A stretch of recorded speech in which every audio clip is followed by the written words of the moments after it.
할렐루야. 오늘도 새날을 주신 하나님을 찬양합니다. 오늘도 말씀으로 시작하는 이 하루, 말씀 충만, 은혜 충만, 성령 충만한 하루를 보내시기를 주님의 이름으로 축원합니다. 자, 오늘은 다니엘서 12장, 가장 마지막 장이죠. 말씀이 별로 안 길기 때문에 끝까지 읽어드리겠습니다. 하나님의 말씀을 경청하시기 바랍니다. 그때에 내 민족을 호위하는 큰 군주 미가엘이 일어날 것이요 또 환란이 있으리니 이는 개국 이래로 그때까지 없던 환란일 것이며 그때에 내 백성 중 책에 기록된 모든 자가 구원을 받을 것이라. 땅의 티끌 가운데에서 자는 자 중에서 많은 사람이 깨어나 영생을 받는 자도 있겠고 수치를 당하여서 영원히 부끄러움을 당할 자도 있을 것이며 지혜 있는 자는 궁창의 빛과 같이 빛날 것이요 많은 사람을 옳은 대로 돌아오게 한 자는 별과 같이 영원토록 빛나리라. 다니엘아, 마지막 때까지 이 말을 간수하고 이 글을 봉함하라. 많은 사람이 빨리 왕래하며 지식이 더하리라. 나 다니엘의 본즉 다른 두 사람이 있어 하나는 강 이쪽 언덕에 섰고 하나는 강 저쪽 언덕에 섰더니 그 중에 하나가 세마포 옷을 입은 자 곧 강물 위쪽에 있는 자에게 이르되 이 놀라운 일의 끝이 어느 때까지냐 하더라. 내가 들은즉 그 세마포 옷을 입고 강물 위쪽에 있는 자가 자기의 좌우 손을 들어 하늘을 향하여 영원히 살아계시는 이를 가리켜 맹세하여 이르되 반드시 한때 두때 반때를 지나서 성도의 권세가 다 깨지기까지이니 그렇게 되면 이 모든 일이 다 끝나리라 하더라. 내가 듣고도 깨닫지 못한지라. 내가 이르되 내 주여 이 모든 일의 결국이 어떠하겠나이까 하니 그가 이르되 다니엘아 갈지어다. 이 말은 마지막 때까지 간수하고 봉함할 것임이니라. 많은 사람이 연단을 받아 스스로 정결하게 하며 희게 할 것이나 악한 사람은 악을 행하리니 악한 자는 아무것도 깨닫지 못하되 오직 지혜 있는 자는 깨달으리라. 매일 드리는 제사를 피하며 멸망하게 할 가증한 것을 세울 때부터 1290일을 지낼 것이요 기다려서 1335일까지 이르는 그 사람은 복이 있으리라. 너는 가서 마지막을 기다리라. 이는 내가 평안히 쉬다가 끝날에는 내 복을 누릴 것임이라. 아멘. 오늘도 이 말씀을 통해 우리에게 주시는 하나님의 음성을 듣게 되기를 바랍니다. 자, 바사왕 고레스 제3년에 1차로 스룹바벨이 중심이 되어 고향으로 사람들이 돌아갑니다. 그 모습을 뒤에서 보고 있던 다니엘은 너무너무 고향에 함께 가고 싶었어요. 하지만 너무 나이가 많아서 먼 여행에 자신이 없었어요. 게다가 바사제국에는 여전히 많은 유대인들이 남아 있어서 자신이 그들에게 더 필요하리라 생각해서 그들에게 합류하지는 못했습니다. 하지만 바사제국에 남아있는 동안 그에게 한 가지 사명이 있다는 것을 깨달았습니다. 하나님 앞에 간절히 기도해서 앞으로 어떤 일이 일어날 것이며 그 모든 역사 가운데에서 정말 이 민족이 어떻게 해야 하나님의 뜻에 합당하게 살아갈 수 있을 것인가, 이것을 하나님께 듣고 기도하여 깨달아서 먼저 간 백성들에게 알려주어서 이 백성들이 이제 나라를 재건할 때인데 재건된 이 나라가 정말 하나님의 뜻에 합당한 나라가 되기를 너무 소망하는 것이죠. 그래서 남아있던 다니엘이 뭐합니까? 하나님 앞에 정말 간절히 세일을 기도하게 되죠. 그리고 그 기도 가운데 하나님께서 그에게 놀라운 응답을 주십니다. 그가 받은 응답은 무엇이었습니까? 페르시아 제국, 그리고 이어지는 헬라 제국, 그리고 헬라 제국이 무너지고 난 다음에 다시 네 나라로 나뉘어지고 그 나뉘어진 나라들 가운데 북방왕과 남방왕이 끊임없이 전쟁하고 끊임없이 화친하고 그러면서 그 가운데 끼어있는 이스라엘이 정말 엄청난 환난과 고난을 당할 것이다. 이것을 그가 보게 된 것이죠. 그리고 하나님께서 다니엘에게 보여주시는 것은 이런 역사만이 아니었습니다. 이런 역사를 넘어서 마지막 종말에 관한 예언에 이르기까지 하나님께서 마지막 때에 관한 계시의 내용도 보여주시는데요. 1절 말씀에 보면 그때에 내 민족을 호위하는 큰 군주 미가엘이 일어날 것이요 또 환란이 있으리니 이는 개국 이래로 그때까지 없던 환란일 것이며 그때에 내 백성 중 책에 기록된 모든 자가 구원을 받으리라 말씀하셨습니다. 자, 여기서 그때 세 번이나 등장하는데 이 그때는 바로 종말의 때를 의미하는 것이죠. 그때 어떤 일이 일어납니까? 첫 번째는 큰 환란이 있을 것입니다. 그런데 그 환란은 이전에 없던 정말 인류 역사상 가장 큰 환란이 일어나게 될 것입니다. 둘째로는 이런 환란의 때에 하나님께서는 큰 군주 미가엘을 보내어 주셔서 하나님의 백성들을 호위하여 주실 것입니다. 자, 그런데 이 환난 속에서 미가엘 군주의 호위를 받아서 마지막 구원에 이르는 사람은 누가 될 것이냐? 바로 생명책에 이름이 기록된 자라고 말씀하십니다. 책에 이름이 기록된 자가 구원을 받을 것입니다. 누가 그 책의 이름을 받을 수 있습니까? 기록될 수 있습니까? 바로 믿음으로 예수님을 믿고 구원받는 성도들이죠. 믿음으로 구원받는 성도들은 천국 가는 날까지 미가엘 군주가 그를 호위해서 종말에 있을 수많은 환난 속에서 악한 사람 마귀로부터 보호해 주어서 구원의 완성에 이룰 수 있도록 도와줄 거라는 겁니다. 그렇다면 구원이란 무엇입니까? 2절 말씀을 보시면 땅의 티끌 가운데에서 자는 자 중에서 많은 사람이 깨어나 영생을 받는 자도 있겠고 수치를 당하여 영원히 부끄러움을 당할 자도 있을 것이다. 그렇게 말씀하시죠. 사람은 흙에서 왔으니 흙으로 돌아갑니다. 그래서 티끌 가운데서 자는 자라는 말은 죽은 사람을 뜻하는 겁니다. 그런데 그 죽음이 끝이 아니라는 거죠. 죽은 자는 반드시 마지막 날 다시 깨어날 것입니다. 부활할 것입니다. 그런데 그 중에 어떤 사람은 영생을 받는 자도 있겠지만 어떤 사람은 영원히 부끄러움과 수치를 당하는 자도 있을 겁니다. 이때 영생을 받는다. 이것이 구원을 완성하는 것이라고 할 수 있겠습니다. 반면에 부활은 하긴 하지만 심판받는 자가 있는데 이들은 하나님과 수많은 사람들 앞에서 자신의 죄가 낱낱이 드러나서 영원토록 부끄러움과 수치를 당하게 될 것이라는 겁니다. 자, 그렇다면 누가 영생의 부활로 부활하여 구원에 이르게 될 것인가? 1절을 다시 보시면 말씀드린 대로 생명책에 그 이름이 기록된 자들이 영생의 부활로 부활하게 될 텐데 바로 이 부활을 구원이라고 우리는 말하는 것입니다. 반대로 심판의 부활로 부활한 자들은 누구입니까? 생명책에 이름이 기록되지 못한 자들이고 이들은 영벌에 처해지게 될 것입니다. 생각해 보십시오. 우리가 살아가는 이 세상에서의 100년 남짓한 삶은 장차 살아갈 영원한 미래에 비하면 정말 찰나 같은 시간이 아니겠습니까? 그런데 놀랍게도 이 세상에서 생명책에 이름이 기록되었느냐 그렇지 않느냐에 따라 영생의 부활로 부활할 것인지 심판의 부활로 부활할 것인지가 결정된다는 것입니다. 이 찰나의 삶에서 어떻게 하냐에 따라서 영원한 삶의 미래가 결정이 된다는 것이죠.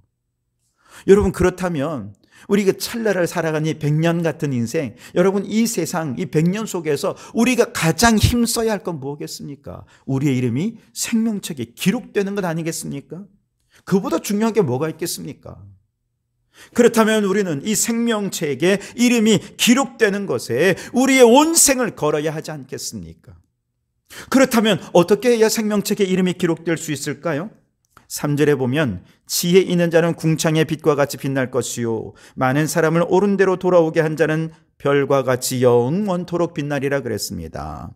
지혜 있는 자가 생명책에 그 이름이 기록되어서 궁창에서 빛나는 빛과 같이 영원히 빛날 것이라는 겁니다. 그렇다면 지혜란 무엇이고 지혜자란 어떤 자이냐? 지혜란 하나님의 지혜를 말하는 것입니다. 세상의 수많은 지식들 말하는 것이 아니라 하나님은 누구이신지, 그 하나님은 무엇을 선하게 보시는지, 하나님과 우리는 어떻게 관계를 맺는지, 하나님은 우리가 어떻게 살기를 원하시는지 등등 하나님에 대해 알아야 할 필요가 있다는 것이죠. 그런데 그 하나님에 대한 지혜를 알려면 어떻게 해야 됩니까? 성경 말씀을 알아야 됩니다. 왜냐하면 성경 말씀은 하나님에 대해 계시된 유일한 책이기 때문에 그렇습니다. 그런데 그 성경이 하나님에 대해 뭐라고 말씀하세요? 하나님이 세상을 너무너무 사랑하셔서 독생자를 보내셔서 누구든지 그를 믿는 자마다 멸망치 않고 영생을 얻을 수 있게 해 주셨다. 구원의 길이 예수 그리스도를 믿는 데 있다 라고 말씀하시는 것이죠. 바로 이 말씀을 믿고 그 믿음을 있는 그 사람을 우리는 지혜 있는 자라고 말하고 그 믿음이 있는 그 지혜로운 사람이 생명책에 이름이 기록되어서 영생을 선물로 받는다, 구원을 받게 된다는 것이죠. 더 나아가서 이 영생을 얻는 지혜를 나만 알고 있으면 어떡해요? 다른 사람에게도 알려주어서 그들도 구원받을 수 있게 해주어야 하지 않겠습니까? 바로 그런 사람은 별과 같이 영원토록 빛나는 자가 될 것이라고 말씀하시는 것이죠. 그렇습니다, 여러분. 한 사람의 인생을 영원한 지옥에서 영원한 생명으로 구원하는, 여러분, 이처럼 빛나는 인생이 어디 있겠습니까? 이처럼 가치 있는 인생, 보람된 인생이 어디 있겠습니까? 결국 다니엘이 가장 마지막에 본 환상은 종말에 대한 환상, 구원에 대한 환상이었고 영생에 대한 환상이었습니다. 하지만 다니엘 시대에 이 모든 환상의 내용을 다 깨달을 수는 없었죠. 그래서 8절에 내가 듣고도 깨닫지 못한지라 내가 이르되 내 주여 이 모든 일의 결국이 어떠하겠나이까 하니 그랬습니다. 잘 이해가 안 되니까 다시 한번 물어보는 거예요. 결국 어떻게 된단 말씀이십니까? 그러자 강 위쪽에 세마포 옷을 입고 있던 한 사람, 누굽니까? 성육신 하지 않으신 선제하신 예수 그리스도를 말하는데요. 예수님께서 다니엘에게 명령하십니다. 9절에 그가 이르되 다니엘아 갈지어다 이 말은 마지막 때까지 간수하고 봉함할 것이니라 그랬습니다. 이것을 먼저 고향에 돌아간 백성들에게 알려주고 전해주고 싶은데 다니엘이 다 이해가 안 되는 거죠. 그런데 한 가지 희망이 있습니다. 세월이 갈수록 이 예언의 내용은 실제로 역사 속에 구체화될 것입니다. 실현될 것입니다. 그래서 이 말씀에 대한 많은 지식들이 쌓여지게 되겠죠. 그러면 틀림없이 와, 이 말씀 진짜구나, 이 말씀이 이렇게 실현되었구나, 많은 사람들이 깨닫고 하나님의 말씀을 믿고 하나님의 뜻에 합당하게 살아가게 되지 않겠습니까? 이 말씀대로 예수 그리스도께서 이 땅에 오시고 하나님이 이 세상을 사랑하셔서 우리를 구원해 주셨구나, 깨닫는 자들이 믿음으로 돌아와 생명책에 이름이 기록되고 구원의 길로 오게 될 것이라는 것이죠. 그래서 간수하고 봉함하라, 이 말씀은 절대로 꺼내익지 마, 마지막 때까지 비밀리에 잘 보관해, 아무도 모르게 해, 이런 뜻이 아닙니다. 때가 되면 이 말씀의 의미가 다 밝혀지게 되고 이 말씀에 대한 지식이 더 많아지게 될 것이니까 이 말씀을 통해 지혜를 얻는 자가 더 많아지게 될 거라는 것이죠. 그러니 이 말씀을 훼손하지 말고 왜곡하지도 말고 도용하지도 못하도록 잘 간수해서 말씀 그대로 후손들에게 잘 물려주도록 해라, 그런 뜻인 것이죠. 이렇게 다니엘이 말씀을 정말 잘 간수해서 후손들에게 물려준다면 모든 사람의 지혜를 얻을 수 있을까? 그렇지도 않은 것 같습니다. 10절에 보시면 많은 사람이 연단을 받아 스스로 정결하게 하며 희게할 것이나 악한 사람은 악을 행하리니 악한 자는 아무것도 깨닫지 못하되 오직 지혜 있는 자는 깨달으리라 그랬습니다. 이 말씀을 읽어도 수많은 환난 속에서 그 믿음을 잃는 자들, 하나님께로부터 떠나는 자들은 말씀 속의 지혜를 깨달을 수 없어요. 그러나 환난 가운데서 이 말씀도 굳게 지키는 자들은 오히려 이 말씀을 통해서 지혜를 얻고 하늘의 별같이 빛나는 자들이 될 수 있을 거라는 것이죠. 여러분, 이방인들로서 구원받은 우리보다 먼저 이 다니엘서를 전수받아 읽고 묵상하고 실천했던 유대인들을 생각해 보십시오. 그들은 한때 율법을 받고 하나님의 선민이요 제사장 나라로서 하나님께 얼마나 귀하게 쓰임을 받았습니까? 그러나 그 말씀을 제대로 간수하고 봉함하지 못했습니다. 말씀을 왜곡했습니다. 훼손했습니다. 함부로 도용하다가 결국 예수님을 십자가에 못 박아 죽이는 자들이 되었습니다. 그 결과 유대인들이 구원의 길에서 벗어나고 말았죠. 로마서 말씀에 보면 사도 바울이 이걸 너무 안타깝게 여기는 것이죠. 뒤늦게 이걸 깨닫고 보니 이게 너무 안타까운 거예요. 그래서 하나님 앞에, 하나님, 내 이름을 생명책에서 지워버리시더라도 내 백성, 내 동족 구원해 주십시오. 하나님 앞에 너무나도 간구하며 안타까운 마음으로 기도했어요. 그때 그가 깨달은 것은 무엇이냐? 두 가지인데, 첫째는 유대인들이 구원의 길에서 벗어났기에 이방인들에게 구원의 문이 열리게 되었구나. 두 번째는 이방인들에게 구원의 문이 열려지게 된 것을 보고 만약에 시기하는 유대인들이 있다면 그 거룩한 영적 시기심을 통해 유대인들은 구원의 길로 돌아올 수 있겠다 하는 것입니다. 정말로 사도 바울의 간절한 바람대로 저 유대인들이 영적 시기심을 크게 느껴서 모두가 주님께 돌아오는 날이 속히 올 수 있게 되기를 주님의 이름으로 축원합니다. 유대인들뿐만 아니지요. 먼저 말씀을 받고 이렇게 영적 이스라엘이 된 우리들, 마지막 때에 엄청난 환난을 겪게 되는 과정에서 많은 사람들이 말씀을 훼손하고 도용하고 악용하는 사람들이 생길 것입니다. 그들은 아무리 성경을 읽어도 구원의 길을 발견하지 못하고 오히려 거짓 선지자가 되고 이단자가 되어서 하나님을 대적하는 자가 되고 말 것입니다.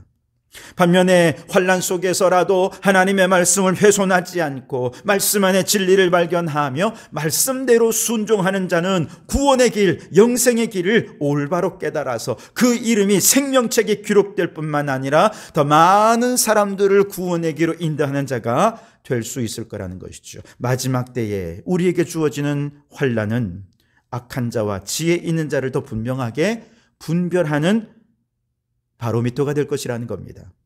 그러므로 여러분, 환난 속에서도 미가엘 군주의 호위를 받아서 끝까지 이 믿음을 지키고 의롭고 지혜 있는 하나님의 사람으로 살아서 궁창의 빛과 같이 빛나는 우리 성도들이 되실 수 있길 바랍니다. 또한 지금은 구원의 때요, 지금은 은혜의 때이니 먼저 믿은 우리들이 더 많은 사람들을 옳은 대로 구원의 길로 인도해서 별과 같이 빛나는 존재가 되실 수 있기를 주님의 이름으로 축원합니다. 기도하겠습니다. 하나님, 하나님의 지혜로 충만해서 영생을 받게 하시니 감사합니다. 미가엘 군주의 호위 속에서 저 천국 가는 그날까지 이 믿음 끝까지 잘 지키게 도와주시옵소서. 주님, 지금도 구원의 길을 알지 못해 심판을 향해 나아가는 많은 사람들이 있습니다.